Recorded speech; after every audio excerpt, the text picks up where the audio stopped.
Non veg சமையல் சொந்தங்களுக்கு வணக்கம். இன்னைக்கு ஒரு மீன் குழம்பு நல்ல கிராமத்து ஸ்டைலில் ரொம்ப சிம்பிளாக அதே நேரத்தில் நல்லா தூக்கலான ஒரு சுவையில் எப்படி பண்ணலான்னு தான் பார்க்க போகிறோம். அதுக்கு முன்னாடி இந்த மீனை எப்படி க்ளீன் பண்ணணும் அப்படிங்கிறத அந்த மீன் வியாபாரி மூலமாகவே நம்ம தெரிஞ்சுக்கலாம். ரொம்ப இன்ட்ரெஸ்டிங்காக இருக்கும், ஸ்கிப் பண்ணாமல் பாருங்கள். இன்றைக்கி நம்ம நான்வெஜ் சமையலில் வந்து சிலேபி மீன் வாங்கி தான் இன்றைக்கி நம்ம ரெடி பண்ண போகிறோம். அதுக்கு இன்றைக்கி நம்ம வாசல் வழியாக மீன் வியாபாரி சிலேபி மீன் கொண்டு வந்திருக்காங்க. வணக்கம். அந்த மீன் வந்து என்ன மீனியா? சிலேபி மீன்ல இது நிறைய சொல்லுவாங்களா, கரிஞ்சிலேபி அந்த மாதிரி. மூணு விதமா இருக்கு சார். 3 விதமா இருக்கு. இப்போ இது வந்து நம்ம வாங்கியிருக்கு கரிஞ்சிலேபியா? ஆமா, கரிஞ்சிலேபி. இது வந்து கம்மா மீனா? கம்மா மீன்.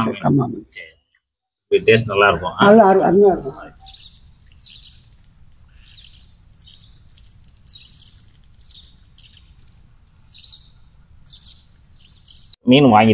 மீனை வாங்கி நல்லா கட் பண்ணி கொடுத்துட்டாரு. ஆனாலும் நம்ம இதை ஒரு 2-3 தடவை நம்ம அலசணும்.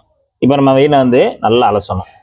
இந்த மாதிரி கருப்பாக இருக்கும். இந்த மாதிரி கருப்பாக இருக்கிறது எல்லாத்தையும் நம்ம தனியாக எடுத்துடணும். அவங்க வந்து கட் பண்ணும்போது இந்த மாதிரி நமக்கு அந்த சைடில் இருக்கிறத மட்டும் நல்லா க்ளீன் பண்ணி தருவாங்க. மற்றபடி நம்ம மிச்ச க்ளீனிங்கெலாம் நம்ம தான் நல்லா பண்ணிக்கிறணும். இந்த மாதிரி இருக்க கருப்பு எல்லாத்தையுமே நல்லா அலசிட்டு, மீனை பொறுத்த அளவில் வந்து 2-3 தடவை கூட ஒரு தடவை அலசினா ஒன்றும் தப்பு இல்லை. இப்படியும் இன்னொரு தட்டில் போட்டுக்கலாம். அதேமாரி மண்டையெல்லாம் வந்து துண்டாக வெட்டிட வேண்டாம். அவங்க கட் பண்ணி கொடுக்கும்போது அந்த செதில் இதெல்லாம் வந்து நல்லா கட் பண்ணி கொடுத்துருவாங்க, நல்லா நீட்டாக இருக்கும். இப்போ நம்ம வைக்கும்போது இந்த சிலேபி மீனை பொறுத்தளவில் வந்து அந்த மண்டையெல்லாம் போட்டு குழம்பு வச்சோம்னா தான் அந்த டேஸ்ட் நல்லா அதில் இறங்கும். அதனால் மிஸ் பண்ணிடாதீங்க. வாங்கும்போது அந்த மண்டையும் சேர்த்து க்ளீன் பண்ணி நம்ம குழம்புல போடணும். இப்போ மண்டையும் நல்லா இந்த மாதிரி சுத்தப்படுத்திடுங்க.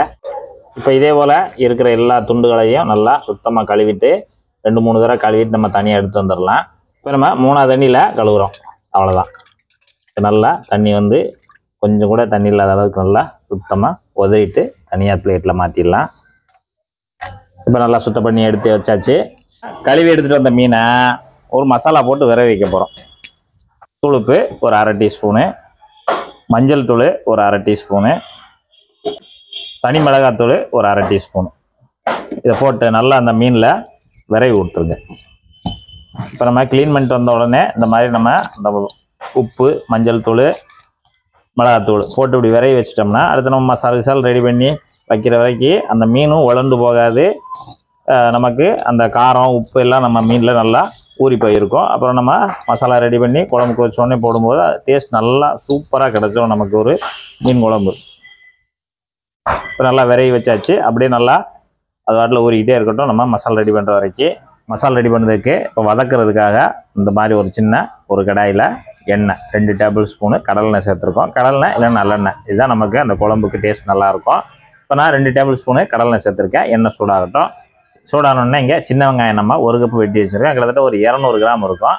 நல்லா சுத்தப்படுத்தி வச்சுருக்கேன். அதை நம்ம வந்து எண்ணெயில் போட்டு வதக்கிடலாம்.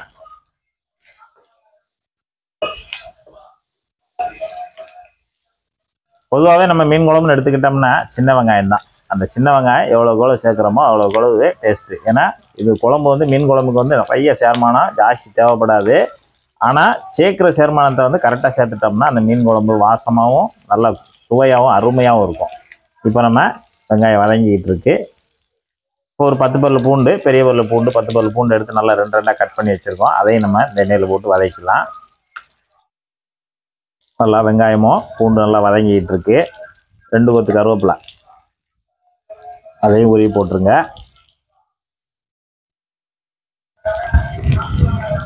இந்த அளவுக்கு பாதி அளவுக்கு வதங்கின உடனே தக்காளி, ஒரே ஒரு தக்காளி மட்டும் பெரிய சைஸில் ஒரே ஒரு தக்காளியை நல்லா பொடிசாக கட் பண்ணி வச்சுருக்கோம். நம்ம உள்ளே சேர்த்துடலாம். சேர்த்துட்டு இதையும் நல்லா வதக்கி கொடுத்துருங்க. வெங்காயம் வந்து ரொம்ப முழுசாலாம் வதங்கிட வேண்டாம், பாதி அளவுக்கு வதங்கினாலே போதும். அதனால்தான் நமக்கு அந்த கணிசம் கிடைக்கும். அந்த முழுசாக வதக்கிட்டோம்னா நொசுக்குன்னு போயிடும். அப்புறம் நம்ம குழம்பு அந்த திக்னஸுக்கு பத்தாது. அதனால் பாதி அளவுக்கு வதங்கினா போதும். தக்காளி அதேமாரி பாதி அளவு வதங்கினா போதும். இப்போ நம்ம தக்காளி இந்த பாதி அளவுக்கு நல்லா வதங்கிடுச்சு. இந்த அளவுக்கு வதங்கின உடனே நம்ம இங்கே மசாலா எடுத்து வச்சுருக்கோம். மசாலு ஒரு 2 table spoon. Masala 2 table spoon நம்ம வீட்டில் அரைச்சதுன்னா நம்ம நான்வெஜ் சமையலில் ஏற்கனவே மசாலா பொடி வீடியோ போட்டிருக்கோம். அதாவது சிக்கன் குழம்பு, மட்டன் குழம்பு எதுக்குனாலும் இந்த மசாலா பொடி போட்டுக்கலாம். கருவாட்டு குழம்பு, மீன் குழம்பு, இந்த மீன் குழம்புக்கெல்லாம் இந்த கருவாட்டு குழம்புக்கெல்லாம் இந்த மாதிரி மசாலா நம்ம நான்வெஜ் சமையலில் லிங்க் கீழே இருக்குது. அதை நீங்கள் செக் பண்ணிவிட்டு இது போல் ஒரு தடவை நீங்கள் அரைச்சி வச்சுக்கிட்டிங்கன்னா இந்த மாதிரி நான்வெஜ் செய்யும் போதெல்லாம் அந்த கொஞ்சம் மசாலா கொஞ்சம் சேர்த்தாலே போதும். ரொம்ப நீங்கள் அரைச்சி கஷ்டப்பட வேண்டிய அவசியமே இல்லை. இந்த ஒரு மசாலா போட்டு நம்ம ஒரு சூப்பரான ஒரு கிராமத்து சுவையில் ஒரு அருமையான மீன் குழம்ப ரெடி பண்ணி எடுத்துடலாம். இப்போ நம்ம மசாலா போட்டுட்டு ரொம்பலாம் வதக்க தேவையில்லை. சும்மா அந்த இருக்கிற சூட்லேயும் நல்லா இந்த மாதிரி பிரட்டி விட்டுட்டு நீங்கள் ஸ்டவ் ஆஃப் பண்ணிடலாம். இப்போ நம்ம வதக்கி வச்சுருக்கதை ஆறின பிறகு நல்லா ஆறின பிறகு ஒரு பேஸ்ட்டாக அரைச்சிட்டு வந்துடுவோம். இப்போ நம்ம மீன் குழம்பு பண்ணுறதுக்கு பாத்திரம் அடுப்பில் வச்சு அடுப்பத்தை வச்சாச்சு. இப்போ மீன் குழம்பு பண்ணுறதுக்கு நல்லா இந்த மாதிரி கொஞ்சம் வட்டமான பாத்திரம் இருந்தால் தான் நல்லாயிருக்கும், கொஞ்சம் கனமான பாத்திரம். இப்போ நான் கடலெண்ணெய் சேர்க்குறேன். கடலெண்ணெய் ஒரு 50 ml சேர்த்துக்கோங்க. எண்ணெய் மீன் குழம்பு கொஞ்சம் கடலெண்ணெய் நல்லெண்ணெய் ஒரு 50 ml சேர்த்துக்கோங்க. சின்ன வெங்காயம் ஒரு தாளிப்புக்கு மட்டும் ஒரு 5-6 வெங்காயத்தை நல்லா பொடுசாக வெட்டி வச்சுருக்கேன். நம்ம அந்த எண்ணெயில் சேர்த்துக்கலாம். அதோடு சேர்த்து 2 சின்னதாக பச்சை மிளகா அதை 2ஆக கீறிட்டு அதையும் நம்ம எண்ணெயில் சேர்த்துடலாம். பாதி அளவுக்கு வதங்கி வந்த உடனே நம்ம இங்கே பேஸ்ட் அரைச்சி வச்சுருக்கோம்ல, அந்த பேஸ்ட்டை வந்து நம்ம இதில் சேர்த்துடலாம். பேஸ்ட் அரைக்கும் போது கொஞ்சமாக தண்ணி சேர்த்து அரைச்சிக்கோங்க. அந்த மசாலா பேஸ்ட்டை அந்த எண்ணெயிலே நல்லா கொஞ்சம் நேசாக ஒரு 2 நிமிஷம் மட்டும் வதக்கி கொடுங்க. இப்போ இந்த இடத்துல ஒரு 1/2 டீஸ்பூனு காஷ்மீர் சில்லி. அது எதுக்குன்னா லைட்டாக நமக்கு அந்த கலருக்காக தான் போடுறோம். வேணும்னா போட்டுக்கலாம், இல்லைன்னா நம்ம இருக்கிற காரமே அது சரியாக இருக்கும். அதையும் போட்டு இந்த மசாலாவோட நல்லா ஒரு 2 நிமிஷம் மட்டும் நல்லா கொதிக்க விடுங்க. இந்த எண்ணெயிலே நல்லா கொதிச்சு வரட்டும். இப்போ நம்ம வந்து சின்ன எலுமிச்சம்பழம் சைஸில் புளி, அந்த புளி எடுத்து நல்லா ஊற வச்சுருக்கோம். நல்லா ஒரு 20 நிமிஷம் நல்லா ஊறிடுச்சு. ஊறின புளியை நல்லா கரைச்சிக்குவோம் திக்காக. நல்லா திக்காக கரைச்சிட்டு வடிகட்டிடுங்க.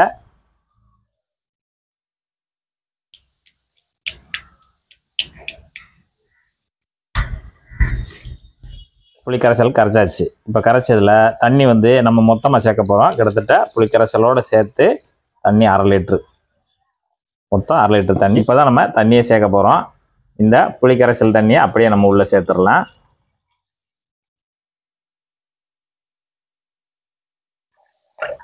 புளிக்கரைசலை ஊற்றிட்டு நம்ம ஹை ஃப்ளேமில் வச்சு நல்லா மசாலாவை கொதித்து வேக விடணும். மீனில் வந்து மசாலா தடவும் போது ஒரு 1/2 டீஸ்பூன் உப்பு போட்டிருக்கோம், மறந்துடக்கூடாது. இப்போ இந்த குழம்புக்கு ஒரு 1/2 டீஸ்பூன் போட்டு நம்ம டேஸ்ட் பண்ணிவிட்டு அப்புறம் தேவைன்னா போட்டுக்கலாம். இதே கரெக்டாக இருக்கும். நல்லா குழம்பு கொதித்து மசாலா வடையெல்லாம் போய் நல்லா கொதித்து வரட்டும்.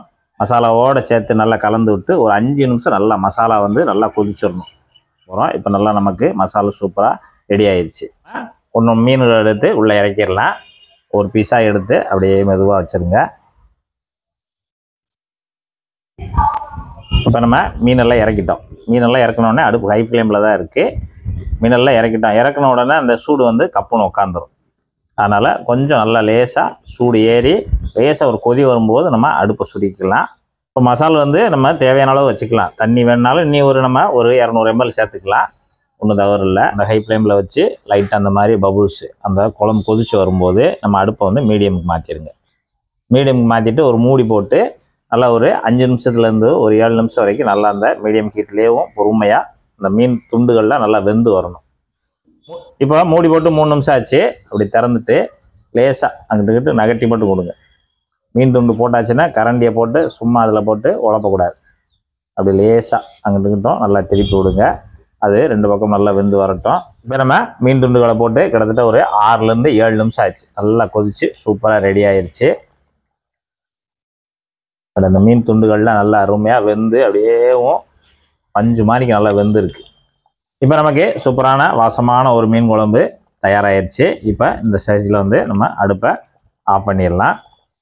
இன்னைக்கு நம்ம நான்வெஜ் சமையல்ல சூப்பரான மீன் குழம்பு ரெடி பண்ணியிருக்கிறோம். இப்போ வாங்க இதை சாப்பிட்டு பார்க்கலாம்.